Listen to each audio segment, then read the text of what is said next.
My name is Olivia Bennett, and for the past 3 years, I have worked as a trauma nurse at St. Michael's Hospital in Seattle, Washington. Every morning, I walk through those sliding glass doors knowing exactly what awaits me. The sterile smell of disinfectant, the constant beeping of monitors, and the condescending voice of Dr. Marcus Thornton reminding everyone that nurses are just support staff. Seattle's gray skies match the atmosphere inside our emergency department, where hierarchy matters more than competence. Dr. Thornton graduated from Johns Hopkins and never lets anyone forget it. To him, nurses are invisible until he needs something. I have sutured wounds in places he could never imagine. I have held pressure on femoral arteries while bullets flew overhead. But here, in this pristine hospital with its modern equipment and comfortable break rooms, I am just Olivia, the quiet nurse who never talks back. My colleagues think I am shy. They have no idea that I have seen more trauma in 5 years than most of them will see in their entire careers. I chose this life deliberately. After everything I experienced, I wanted normal. I wanted to save lives without the weight of a weapon on my hip, without the constant threat of enemy fire. So I keep my head down, do my job exceptionally well, and let Dr. Thornton feel superior. If this story has hooked you so far, subscribe to the channel now, because what comes next will surprise you even more. It was a Tuesday night in late September when everything changed. Seattle's rain hammered against the emergency room windows as we prepared for what we call trauma season. The wet roads always bring more accidents, more broken bodies rushing through our doors. I was restocking supplies in Trauma Bay 3 when the emergency alert sounded. All available personnel to the ambulance bay. Critical incoming. Gunshot wound. My training kicked in immediately, that familiar calm washing over me. I have responded to this call hundreds of times before, though my coworkers do not know where I truly learned these skills. The ambulance doors burst open and paramedics rushed in with a stretcher. The patient was a man in his 30s, muscular build, multiple gunshot wounds to the torso and shoulder. He was conscious but fading fast. Dr. Thornton arrived, barking orders as usual. Nurses, get him stabilized. I need vitals now. I moved efficiently, establishing intravenous access, checking airways, applying pressure to the worst bleeding. But something about this patient made my hands pause for just a fraction of a second. His face, the tattoo on his forearm, the way he was trying to control his breathing despite the pain. I knew these signs. This was not just any gunshot victim. This was a soldier. More specifically, a Navy SEAL. And somehow, in his pain-clouded eyes, there was a flicker of recognition when he looked at me. Thank you for staying with me this far. This shows you feel the same way I felt when I lived all of this. So subscribe and hit the bell, because what comes now changes everything. We worked quickly to stabilize him. Dr. Thornton called for blood products while I cut away the patient's clothing to assess all wounds, standard protocol. But my mind was racing. Why did he look at me like that? The patient was slipping in and out of consciousness, mumbling incoherently. I leaned closer to hear him, my stethoscope against his chest, checking for pneumothorax. His lips moved. At first I thought he was just delirious. Then I heard it clearly. Viper, he whispered. Viper, is that you? My blood turned to ice. Nobody here knows that name. Nobody in Seattle. Nobody at St. Michael's Hospital. Nobody in my current life knows about Viper. That name belongs to another person, another lifetime. One I buried 3 years ago when I traded my military fatigues for scrubs. I pulled back slightly, hoping Dr. Thornton had not heard. But his sharp eyes were on me. What did he say? Thornton demanded. Nothing coherent, I replied smoothly. He is in shock, disoriented. We need to get him to surgery now. But the patient grabbed my wrist with surprising strength for someone losing so much blood. His eyes focused on mine with absolute clarity for just a moment. Kandahar, 2018. Charlie Team Extraction. You saved us. Then his grip loosened, and he lost consciousness again. Dr. Thornton stared at me with suspicion, but there was no time for questions. We rushed the patient to the operating room. Now I want to hear from you. Where are you watching this story from? Write it down in the comments. It is incredible to see people from so many places following stories like this. While Dr. Thornton performed surgery, I stood in the scrub room, hands trembling under the running water. Kandahar, 2018. Those words unlocked a flood of memories I had spent 3 years trying to contain. Before Seattle, before St. Michael's Hospital, before I became just another trauma nurse in blue scrubs, I was Lieutenant Olivia Bennett, United States Navy, Special Operations Medical Officer. My call sign was Viper, not because I was aggressive, but because I could strike fast and precisely when it mattered most. I spent 5 years attached to SEAL teams, deploying to places whose names remain classified. Afghanistan, Iraq, Syria, places where the difference between life and death was measured in seconds, where my medical skills were tested under circumstances no civilian emergency room could replicate. I learned to perform surgery in sandstorms, to intubate patients while taking enemy fire, to make impossible decisions about who could be saved and who could not. Kandahar, 2018. That mission haunted me. Charlie Team had walked into an ambush during a high-value target extraction. 8 SEALs pinned down, 3 critically wounded, extraction helicopter 45 minutes out. I was the only medical personnel available. I ran into that kill zone with nothing but my medical pack and my training. For 45 minutes, I kept those men alive while bullets cracked overhead and explosions shook the ground. I performed a thoracotomy with a pocket knife. I used my own body to shield a bleeding SEAL while I compressed his wounds. When that helicopter finally arrived, all 8 men were still breathing. They called it a miracle. I called it training and sheer determination. The surgery lasted 6 hours. When Dr. Thornton finally emerged, exhausted but successful, I was waiting. The patient was stable, moved to intensive care. I needed to see him. Protocol said family only, but I convinced the charge nurse I needed to check his vitals personally. When I entered his room, his eyes were already open, focused despite the medication. Those monitors beeped steadily, a sound so different from the chaos we had both experienced in other places. He smiled weakly. "I knew it was you, Viper." Kept my voice low. "That name does not exist here. I am just Olivia Bennett, trauma nurse. No history, no glory, no call signs." He shook his head slowly. "You saved my life twice now. First in Kandahar, now here. Charlie team never forgot. We tried to find you after you left the service. Wanted to thank you properly. You just disappeared," I explained quietly. "I did what I had to do. I served my time, saw enough death and destruction for one lifetime. I came here to save lives differently, peacefully, without the weight of war." He understood. I could see it in his eyes, but he also said something that terrified me. "The team is coming to visit me tomorrow. They will want to see you. They will want to thank you. Please," I asked, "do not tell anyone here who I was. Let me keep this separate." But it was too late. A young nurse had overheard through the partially open door. By morning, whispers were spreading through the hospital. "Did you hear about Olivia? Apparently she was some kind of special forces medic. Saved a whole SEAL team in Afghanistan."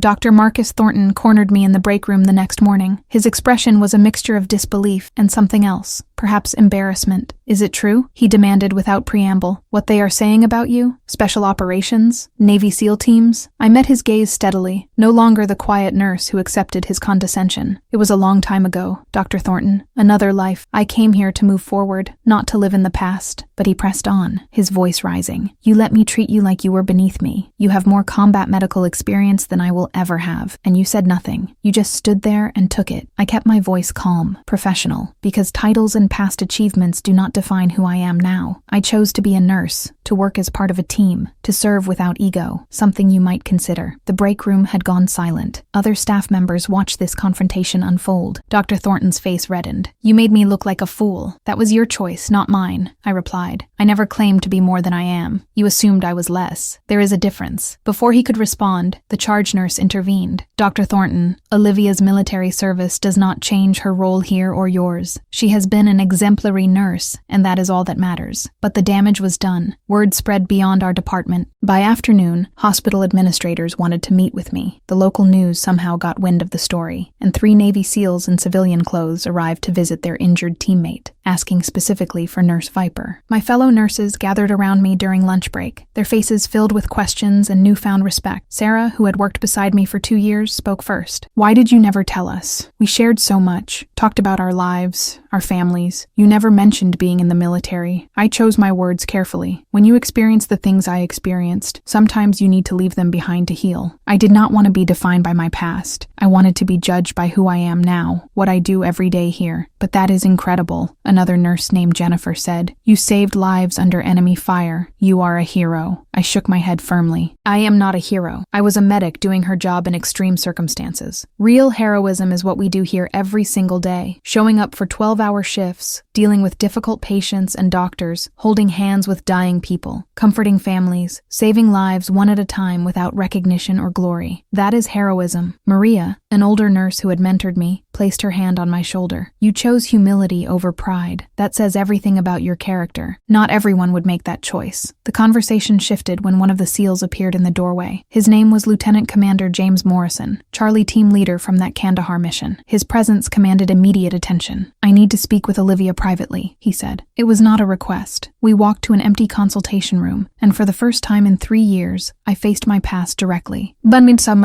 Lieutenant Commander Morrison closed the door and turned to face me with an expression of deep respect. Viper, we never stopped looking for you. After you left the service, you just vanished. No forwarding address, no contact information, nothing. I explained my reasoning. I needed a clean break, Commander. 5 years of war zones, of making impossible decisions, of watching good people die despite my best efforts. I was exhausted, emotionally depleted. I needed peace. He nodded, understanding. But you are wasted here. The Navy needs you. Special Operations Command specifically needs you. We are establishing a new advanced medical training program, and you would be perfect to lead it. Your experience, your skills under pressure, your ability to teach others. Think about what you could do. The offer was tempting, I will admit. Recognition, purpose, a return to something I was exceptionally good at. But I had found something more important in Seattle. I appreciate the offer, Commander, but my answer is no. I found my purpose here. I save lives every day without carrying a weapon, without the trauma of combat. These patients need me just as much as your teams did. He seemed disappointed, but respectful. You are sure? I am sure. My mission now is different, but equally important. I chose to serve with compassion instead of in combat. That choice matters to me. Before he left, Morrison shook my hand firmly. The offer stands if you ever change your mind, but I understand. You are still saving lives, Viper, just in a different way. Charlie team will always be grateful. After he left, I stood alone in that room, confident in my decision, but knowing my quiet life in Seattle would never be quite the same again. The following Monday, Dr. Marcus Thornton requested a department meeting. Everyone gathered in the conference room, curious and slightly apprehensive. Hospital politics could be brutal, and confrontations like ours rarely ended well for nurses, regardless of their background. Thornton stood at the front, looking uncomfortable, but determined. I asked for this meeting to address something publicly that I should have addressed long ago. He took a deep breath. I owe Olivia Bennett an apology, not just for last week, but for 3 years of dismissive behavior, condescending remarks, and treating her as if her contributions were less valuable than mine. He looked directly at me. I learned recently about your military service, your experience with special operations, and honestly, it made me realize how blind I have been. Not just to your specific background, but to the expertise and dedication that every nurse in this department brings every single day. You could have thrown your credentials in my face at any time. You could have demanded respect based on your past, but you chose to earn it through your daily work, and I was too arrogant to notice. The room was silent. I stood, meeting his gaze. I appreciate your apology, Dr. Thornton, but this is not just about me. Every nurse here deserves respect, regardless of their background. We are not just support staff. We are healthcare professionals who often spend more time with patients than doctors do. We catch mistakes, we provide comfort, we save lives through observation and quick action. That deserves recognition. He nodded. You are absolutely right, and I commit to doing better, to fostering a culture of mutual respect in this department. The room erupted in applause. It was a small victory, but an important one. Man Chao, 6 months have passed since that night when a wounded SEAL whispered my old call sign, and my carefully constructed quiet life unraveled. St. Michael's Hospital feels different now, though the gray Seattle skies remain the same. Dr. Thornton and I developed a respectful working relationship built on mutual acknowledgement of expertise. My fellow nurses still ask occasional questions about my past, but they have learned to respect my boundaries. I still work trauma, still arrive before my shift to prepare,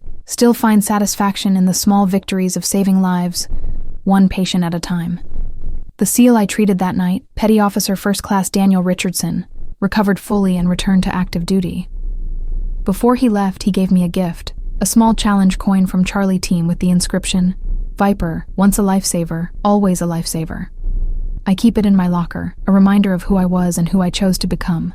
Some people think I wasted my potential by choosing a regular nursing position over a prestigious military medical career, but they do not understand that true courage is not always about dramatic heroism under fire. Sometimes it is about choosing to serve quietly, without recognition, doing the difficult daily work that keeps our communities running. I found more peace in 3 years at St. Michael's than I ever found in 5 years of combat deployments. Every patient I help, every family I comfort, every crisis I manage calmly adds meaning to my life in ways that medals and commendations never could. My name is Olivia Bennett. I am a trauma nurse in Seattle, Washington. I am also a veteran, a former Special Operations medical officer, and someone who learned that the most important battles are often the quietest ones. And if you stayed with me until this final moment, write the word resilience to prove you heard the whole story and to show that you too understand the strength it takes to choose compassion over glory.